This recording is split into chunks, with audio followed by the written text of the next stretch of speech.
Assalomu alaykum hurmatli talabalar. Marketingda tovar va narx siyosati fanidan chegirmalar va promotsiyalar orqali talabni boshqarish mavzusida o'z prezentatsiyamni himoya qilmoqchiman. Xo'p, rejalarga keladigan bo'lsak, birinchi rejamiz talab tushunchasi, uning turlari, talabga ta'sir etuvchi omillar. Ikkinchi rejamiz chegirmalar va promotsiyalar nima, ularning maqsadi. Uchinchi rejamiz esa chegirmalar va promotsiyalarning turlari hamda xulosa. Xo'p, talab nima? Talab va ehtiyojning bozor iqtisodiyot sharoitidagi ko'rinishi va amal qilinishi talab deyiladi. Xo'p, lekin ehtiyojdan farq qiladi va mustaqil iqtisodiy kategoriya sifatida amal qiladi. Uning farqi shundan iboratki, kishilarning ehtiyoji o'sib boraveradi, cheksizdir. U pul bilan ta'minlansa va sotib olish imkoniyatiga ega bo'lgan taqdirdagina talabga aylanadi. Talab bu pul bilan ta'minlangan ehtiyojdir. Ehtiyoj sotib olish uchun zarur bo'lgan pul bilan ta'minlanmasin, u xohish istagiligcha qolaveradi. Bozordagi narxlarning o'zgarib turish darajasida iste'molchilarning tovar va xizmatlarning ma'lum turlarini va ma'lum miqdorlarini sotib olishga layoqati bo'lgan ehtiyojlar talab deyiladi. Xo'p, talabning ham o'z navbatida turlari mavjud. Birinchi turga keladigan bo'lsak, bu salbiy talab. Bu nima degani? Agar bozor mahsulotga nisbatan salbiy javob qaytarsa, u iste'molchilarning ushbu mahsulot yoki xizmatlarning barcha taklif qilingan afzalliklari va xususiyatlaridan xabardor emasligini anglatadi. Bunday holat yuz berganda, xizmat ko'rsatish firmasining marketing bo'limi potensial xaridorlarning ruhiyatini tushunish va xizmatni rad etishning asosiy sababini aniqlashi kerak. Ikkinchi turi bu mavjud bo'lmagan talab. Xo'p, bu nima degani? Agar odamlar mahsulot yoki xizmat haqida yetarlicha ma'lumotga ega bo'lmasa yoki iste'molchilarning befarqligi tufayli bunday vaziyat yuzaga kelishi mumkin. Xizmatni diferensiatsiya qilish bozorda talab yo'qligi bilan raqobatlashishda foydalaniladigan mashhur strategiyalardan biri hisoblanadi. Xo'p, uchinchi turga keladigan bo'lsak, bu yashirin talab. Istalgan vaqtda jamiyatning barcha ehtiyojlari va istaklariga to'liq qondirilishini ta'minlaydigan xizmatlar majmui mavjud emaslik holati bu yashirin talab deyiladi. Mavsumiy talab. Ba'zi turdagi mahsulot va xizmatlar yil davomida talabga ega emas, faqat muayyan vaqtgacha talab qilinishi bu mavsumiy talab deyiladi. Xo'p, talabga naftan tashqari quyidagi asosiy omillar ham ta'sir ko'rsatadi. Bular qaysilar? Ko'rib chiqamiz. Xo'p, birinchisi iste'molchining didi. Xo'p, iste'molchilarning shaxsiy xohish-istaklari, didi va urf-odatlari tovar yoki xizmatga bo'lgan talabga ta'sir qiladi. Masalan, sog'lom turmush tarzini tanlagan inson yog'li yoki shirin mahsulotlarga nisbatan talabni kamaytirishi mumkin. Shuningdek, moda va trendlar ham iste'molchilar tanloviga ta'sir qiladi. Ikkinchi turi, ya'ni bu bozordagi iste'molchilar soni, ya'ni aholi sonining ortishi yoki pasayishi ham talab hajmiga ta'sir ko'rsatadi. Iste'molchilar soni ko'paygan sari mahsulotga talab ortadi, aksincha kamayganda esa talab pasayadi. Bu omil ayniqsa ommaviy iste'mol qilinadigan tovarlar bozorida muhim ahamiyatga ega. Xo'p, uchinchisi bu iste'molchilarning daromadlari, ya'ni daromad darajasi oshganda odatda odamlar ko'proq xarid qilishga moyil bo'lishadi. Bu normal tovarlar uchun amal qiladi. Ammo ba'zi holatlarda daromad oshganda arzon mahsulotga bo'lgan talab kamayishi ham mumkin. Bu holat past sifatli tovarlar uchun xos hisoblanadi. Xo'p, keyingi turi, ya'ni bir-biriga bog'liq tovarlarning narxi. Bu o'zaro bog'liq tovarlar narxi deb ham ataladi. Ya'ni tovarlar o'zaro o'rinbosar va to'ldiruvchi bo'lishi mumkin. O'rinbosar tovarlar, masalan, choy va qahva. Agar birining narxi oshsa, ikkinchisiga talab oshadi. To'ldiruvchi tovarlar, masalan, printer va kartej, ya'ni birining narxi oshsa, ikkinchisiga talab ham kamayadi. Xo'p, keyingisi, ya'ni kelajakdagi narx. Bu nima? Agar iste'molchilar kelajakda narx oshishini kutsa, ular mahsulotni hozir xarid qilishga shoshiladilar. Natijada hozirgi talab ortib ketadi. Aksincha, narx tushadi deb o'ylasa, iste'molchi kutishni afzal ko'radi va talab kamayib ketishi mumkin. Hamda oxirgisi daromadlarning o'zgarishi ehtimoli. Bu nima? Agar iste'molchi yaqin kelajakda daromad oshishini kutsa, u hozirda ko'proq xarajat qilishi mumkin. Bunday holatda talab ortadi. Aksincha, daromad pasayishi kutilsa, odamlar xarajatlarni qisqartirishadi va talab kamayib ketishi mumkin. Xo'p, endi promo va aksiyalarga keldik. Marketing va savdo olamida kompaniyalar mijozlar e'tiborini jalb qilish, savdo hajmini oshirish va mijozlarning sodiqligini shakllantirishga yordam beradigan o'nlab vositalar mavjud. Ular orasida promo va aksiyalar alohida o'rin tutadi. Distributsiya kontekstida promo va aksiya atamalari bir-birini o'rnida ko'pincha ishlatilsa ham, lekin ular o'rtasida maqsad, usul va muddatlar bilan farqlar mavjud. Xo'p, keling promo va aksiyalarning maqsadi hamda bir-biridan farqlarini ko'rib o'tamiz. Aksiya nima? Aksiya bu sotishni rag'batlantirish va ma'lum tovarlar yoki xizmatlar talabini oshirishga qaratilgan vaqtinchalik tadbirlar hisoblanadi. Bu chegirmalar, maxsus takliflar, xaridlar uchun sovg'a yoki sodiqlik dasturlarini o'z ichiga olishi mumkin. Aksiyaning maqsadi qisqa muddatli tovarlarni oshirish, sotuvini oshirish, yangi mijozlarni jalb qilish yoki mavjud mijozlarni takroriy xaridlarga amal qilishga undash hisoblanadi. Promo nima? Promo bu brend, mahsulot yoki xizmatlarni ilgari surishda qaratilgan turli marketing tadbirlarini o'z ichiga olgan kengroq atama hisoblanib, promo ham aksiyalarni ham boshqa tadbirlarni o'z ichiga olishi mumkin. Masalan, mahsulotni tatib ko'rish, mahsulot namoyishi, reklama kampaniyalari va boshqalar. Xo'p, promoning maqsadi brend yoki mahsulot haqida xabardorlikni oshirish, kompaniya obro'sini yaxshilash va uzoq muddatli asosda talabni rag'batlantirishga qaratilgan hisoblanadi.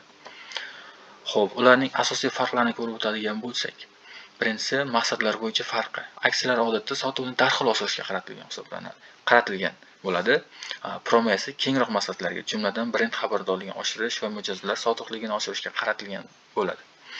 Xo'p, doimiylik bo'yicha farqlari, ya'ni aksiyalar odatda vaqt bilan chegaralangan bo'ladi. Ya'ni bir necha kun yoki haftalar bo'lishi mumkin. Misol uchun, 1-apreldan 10-aprelgacha aksiyalarimiz davom etadi ko'rinishda bo'lishi mumkin.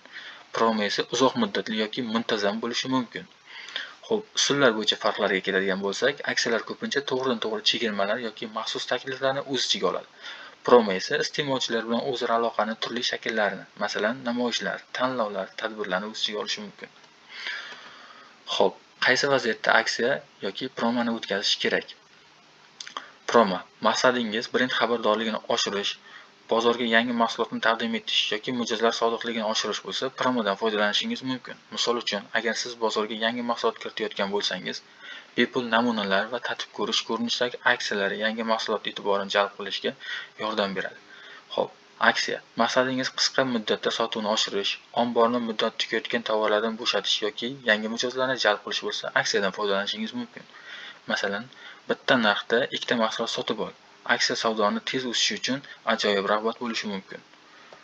Xo'p, chegirma va promo aksiyalarning turlariga keladigan bo'lsak, narxga asoslangan chegirmalar. Buni o'zini ham 3 turga bo'lishimiz mumkin, ya'ni foizli chegirmalar, masalan 20% chegirma, 50% chegirma ko'rinishida bo'lishi mumkin. Xo'p, keyingisi ma'lum miqdorda chegirma, masalan 50 ming so'm, 100 ming so'm, 99 ming so'm kabi ko'rinishda bo'ladi. Xo'p, uchinchi turi esa ikkita mahsulotni bitta narxda sotib olish imkoniyati, ya'ni bu ingliz tilida buy one get one free deb ham ataladi. Xo'p, vaqtga bog'liq chegirmalarga keladigan bo'lsak, bu ham o'z navbatida 3 guruhga bo'linib ketadi. Ya'ni birinchisi ommaviy bayramlarda, misol uchun Yangi yil, 8-mart xalqaro xotin-qizlar bayramidagi bo'ladigan chegirmalar.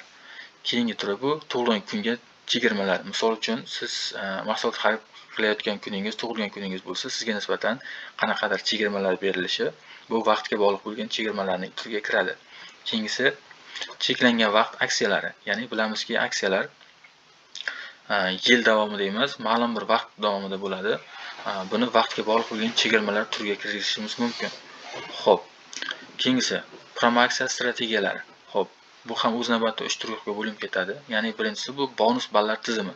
Ya'ni siz mahsulot sotib olganingiz sari o'z bonuslaringizni oshirib borishingiz orqali yetarlicha bonus yig'ganingizdan keyin ma'lum bir tovarlar tekinga yoki aksiya orqali, chegirma orqali sizga arzonga berilishi mumkin. Xo'p, keyingi turi, ya'ni sovg'a va mahsulotlar. Ya'ni mahsulotni sotib olganda sovg'a qo'shib berilishi ham bu promo aksiyalar strategiyalariga kiradi.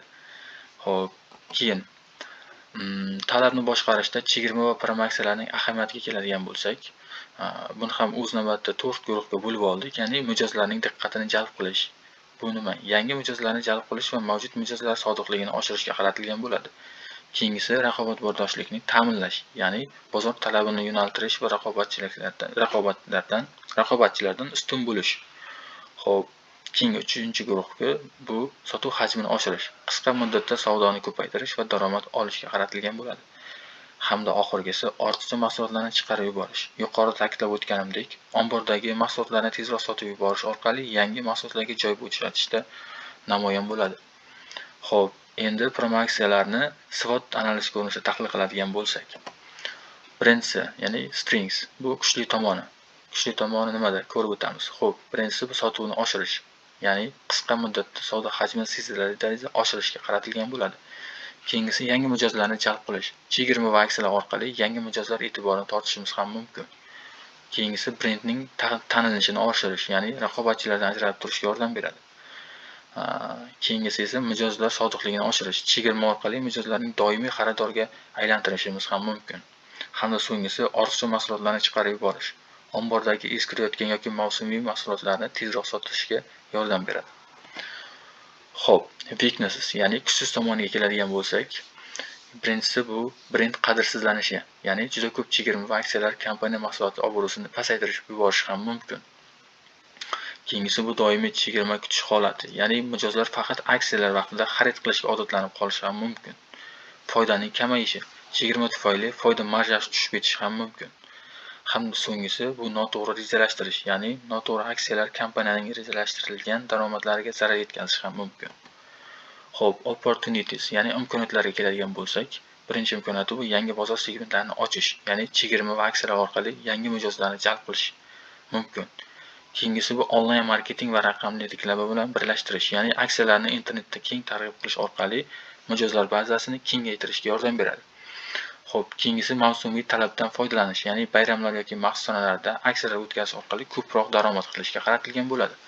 Xo'p, keyingisi brend imijini mustahkamlash, ya'ni sifatli mahsulotlarga chegirma berish orqali ko'proq mijozlarga yetkazishimiz mumkin.